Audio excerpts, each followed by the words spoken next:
Hello, my name is Hilary Jacobs Hendel. I'm a psychotherapist who specializes in emotions and small t, these invisible traumas that we all have just from surviving our childhoods and getting through life.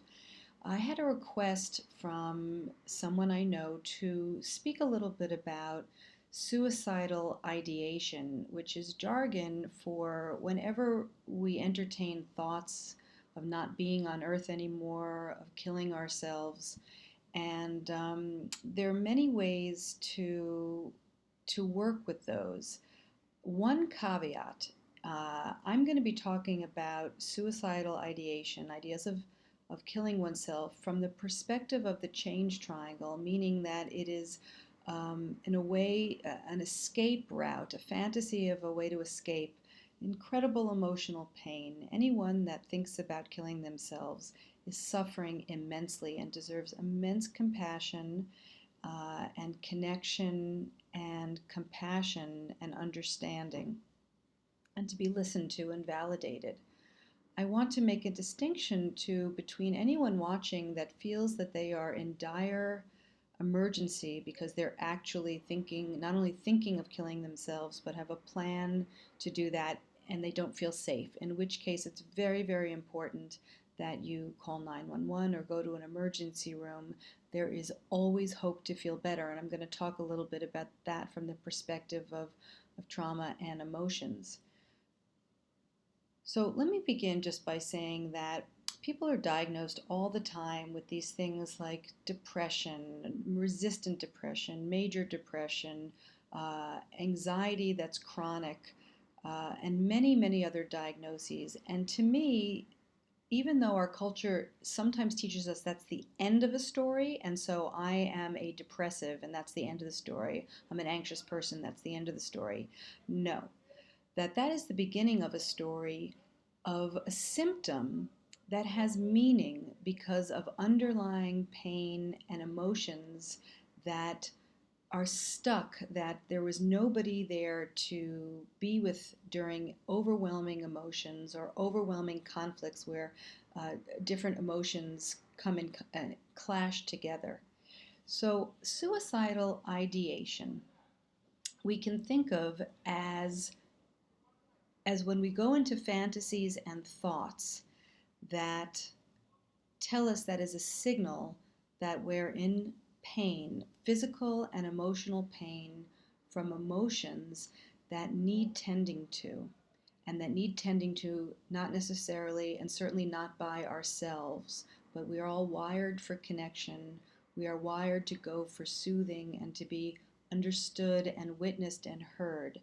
And so, for anyone out there that has thoughts about ending their life, the place that I would begin is to go to a therapist who specializes in emotions and trauma, like AEDP, the type of therapy I practice, or another one of that ilk. And on my website, I have many resources, hilaryjacobshendel.com, for different types of therapy, where the therapist trains in understanding emotions and how that affects our thought process.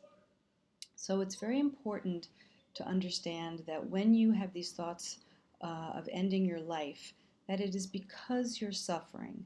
And once you can understand your story of your life and in the ways that the outside world has not been nurturing enough to you and not been connected enough for you and not been validating enough for you and confidence building for you, all those ways can lead to profound loneliness and loneliness with pain.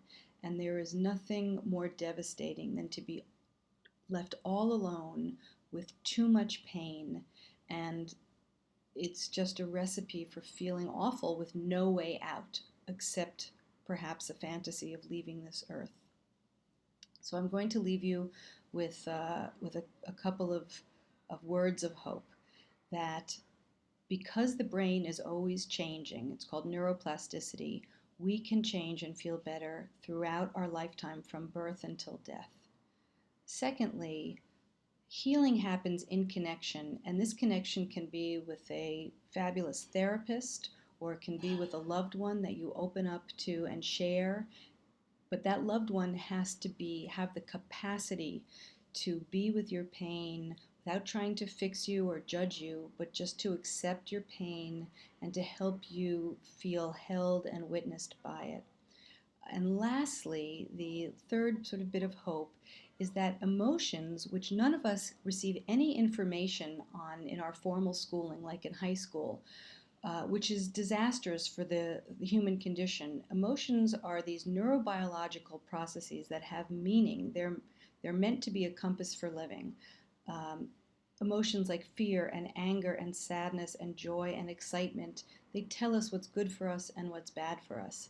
And so once we address symptoms like wanting to die by getting to know the emotions and the memories that made us feel this way, that they have meaning, we can begin to heal by processing the emotions.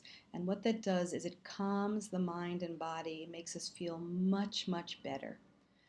So I hope all of you listening out there um, feel hopeful to go get help and to know that there's nothing wrong with you or broken in you. You have been deeply wounded if you feel so bad that you have ideas of taking your life, and you need help and healing. Sending healing hugs to all of you out there. Thank you for listening. Bye bye.